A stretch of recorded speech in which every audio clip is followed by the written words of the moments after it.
property manager do you recommend? I get this question all the time, and I get asked all the time about property managers, how much they charge, who I recommend, who do other people use, and that is important. But what is just as important, if not more important, is actually the asset management of your investments.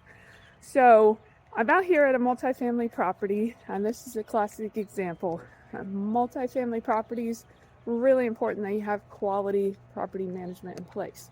But what's just as important is making sure that your asset management is going to protect and preserve the goal of investing, creating long-term wealth over the course of many years. So what is asset management?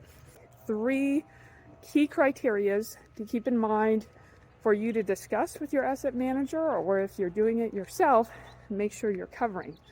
The number one thing is to make sure that you are supervising your property for operational efficiency. So let's say, for instance, the property manager is reactive, right? So a property unit gets vacant. They're looking at it saying, okay, what's the best rental rate for this vacancy? And they're filling it back up. But over the long term, if you're looking at your vacancies and saying, how can I do something to improve and keep those rents higher over the course of the long term, what property improvements can I do? Say, for instance, adding laundry. People love laundry. Helps keep your tenants over the long term. So thinking strategically about how you can protect your rents and grow your property value is a key piece of asset management. The second really important item is risk mitigation. And guys, this does not get talked about a lot, but it is super important. I can't tell you how many times I have talked to investors who have lost so much of their portfolio or lost everything because of lawsuits and because of the risk that comes in being in business now.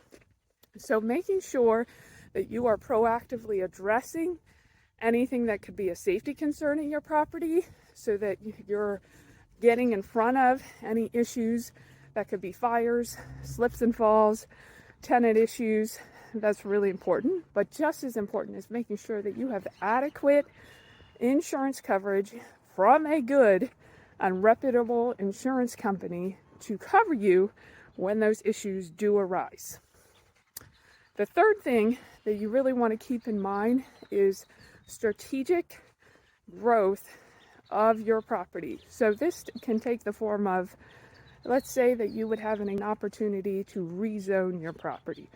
Even if you have no intention of doing anything to the property, if you can get a rezoning to a higher density or something that would allow you a future greater and better use, this could be a tremendous value to your property long term. And so you want to think proactively about items like that you can only really observe if you take a step back and consider what's going on in the community around your property and make sure that you're addressing anything that comes up and be able to increase the value over the long term. So those are 3 really important pieces of your asset management. And if you're looking to buy, sell, or increase the value of your property here in Central Pennsylvania, give me a call. Always happy to